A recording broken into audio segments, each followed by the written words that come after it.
Olá a todos, meu nome é Frutuoso Gomes, sou professor de matemática do FAM e trago para vocês mais uma aula cujo assunto é probabilidade, certo? Então, nesse capítulo, vamos aprender a avaliar a probabilidade de ocorrência de um acontecimento ou resultado. O objetivo da aula é conhecer o que é um experimento aleatório, o que é um espaço amostral e evento de um experimento aleatório, conhecer a definição de probabilidade e resolver que é uma questão de Enem que envolve probabilidade. Começando aí com experimento aleatório. Então, todo experimento cujo resultado depende exclusivamente do acaso, é chamado de experimento aleatório. Vejamos alguns exemplos. No exemplo A, o lançamento de uma ou mais moedas, no qual se considera apenas a face que fica voltada para cima em cada moeda. Então, esse é um exemplo de experimento aleatório. Por quê? Porque o resultado depende exclusivamente do acaso. No item B, o lançamento de um ou mais dados, no qual se considera apenas a face que fica voltada para cima no dado. Então, mais um exemplo de experimento aleatório. O item C, o sorteio de um bilhete de um total de 10.000 bilhetes numerados de 1 a 10.000. Mais um exemplo. Temos ainda o exemplo D, o sorteio de 5 bolas com um algarismo em cada uma, que formarão um número premiado da loteria. Cada bola é sorteada de um globo contendo 10 bolas numeradas de 1 a 10. Então, é um resultado que depende exclusivamente do acaso. Logo, é mais um exemplo de experimento aleatório. Agora, o espaço amostral e evento de um experimento aleatório.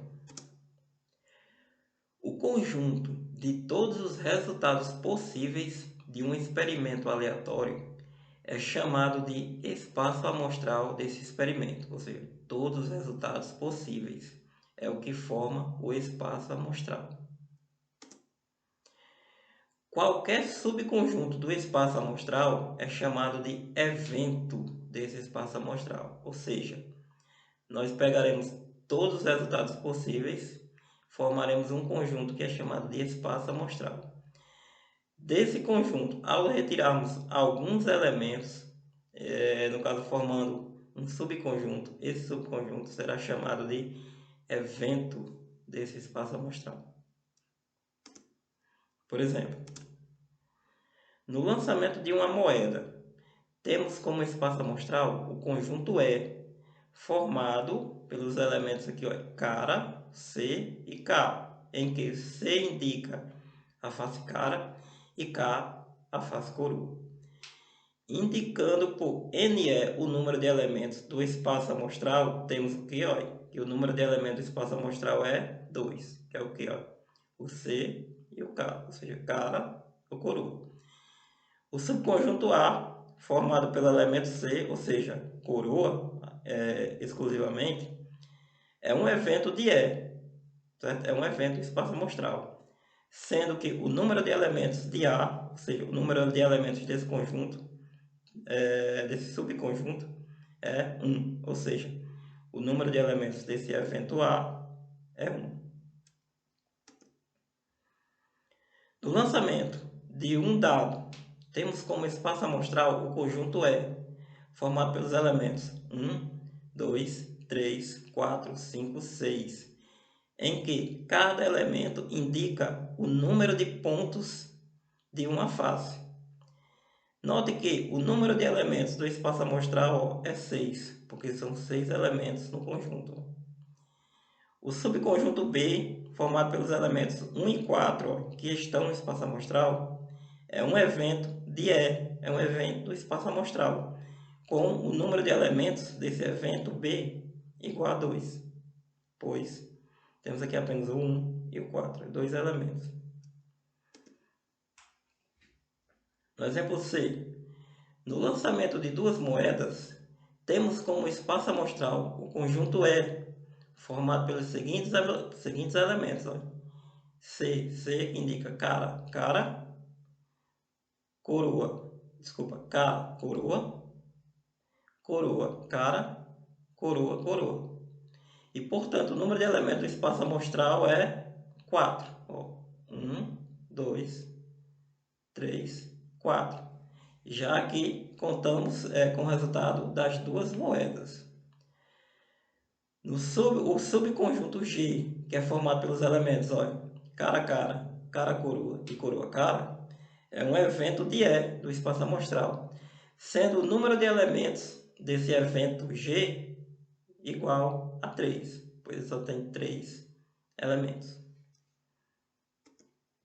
Nota: é importante considerar como diferentes os pares ordenados cara-coroa e coroa-cara, pois, nesse caso, a ordem vai importar. É como se fossem duas moedas de cores diferentes, tipo uma moeda vermelha e uma moeda azul. Então, nesse primeiro caso, a moeda vermelha saiu cara e a moeda azul saiu coroa. E nesse segundo caso, se inverteu. A moeda vermelha saiu coroa e a moeda azul saiu cara. Então, são resultados que devem ser considerados diferentes. Exemplo D. No lançamento de dois dados, temos como espaço amostral o conjunto. Olha só, o conjunto E, formado pelos pares de números. Ó. 1 em 1, 1 em 2, 1 em 3, 1 em 4, 1 em 5, 1 em 6. Depois, ó, 2 em 1, 2 em 2, 2 em 3, 2 em 4, 2 em 5, 2 em 6. 3 em 1, 3 em 2, 3 em 3, 3 em 4, 3 em 5, 3 em 6. E assim até os outros valores, que são 6 em 1, 6 em 2, 6 em 3, 6 em 4, 6 em 5, 6 em 6. Em que o número de elementos desse espaço amostral é 36, certo? O subconjunto H, formado pelos pares ó, 1 e 4, 2 e 3, 3 e 2 e 4 e 1, é um evento de E. E temos que o número de elementos desse evento H é igual a 4. Nota: o número de elementos desse espaço amostral pode ser calculado pelo princípio fundamental da contagem. Está se referindo ao lançamento de dois dados. Então, como usar o princípio fundamental da contagem para encontrar o número de elementos desse espaço amostral? Então é isso. Quando nós lançamos o dado 1, nós temos 6 possibilidades. E no caso são os valores 1, 2, 3, 4, 5 e 6. Quando lançamos o segundo dado, também temos 6 possibilidades, que são os valores 1, 2, 3, 4, 5 e 6. Então, o número de elementos do espaço amostral E será igual a quem?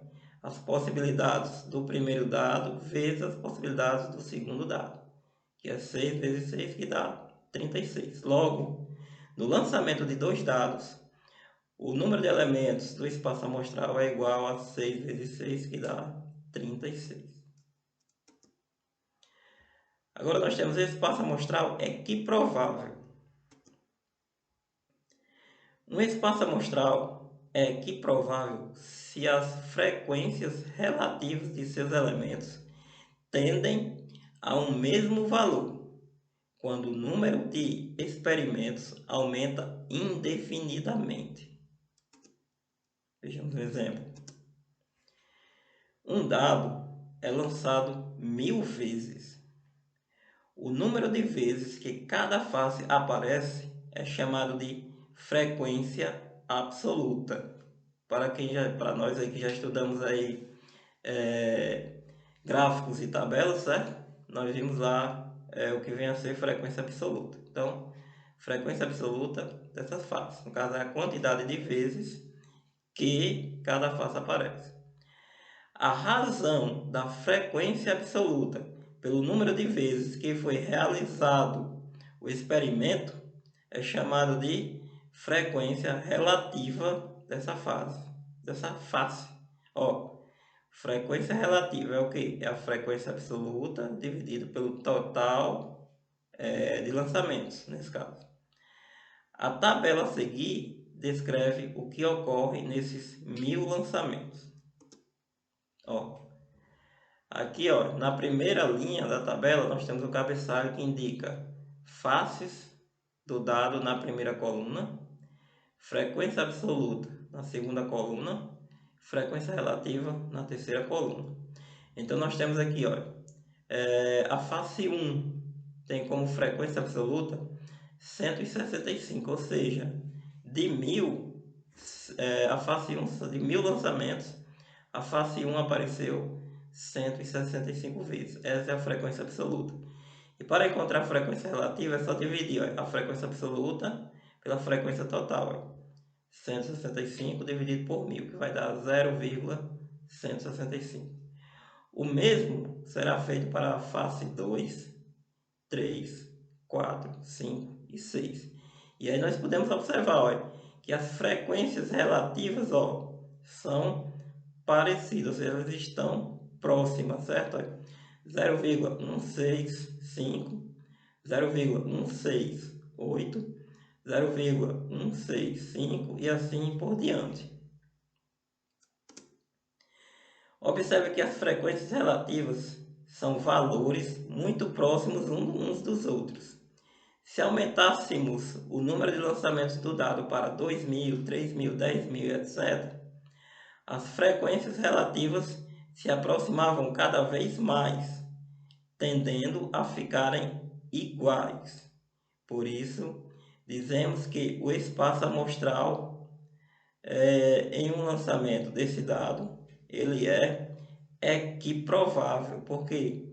Porque os resultados eles estão bem próximos, certo?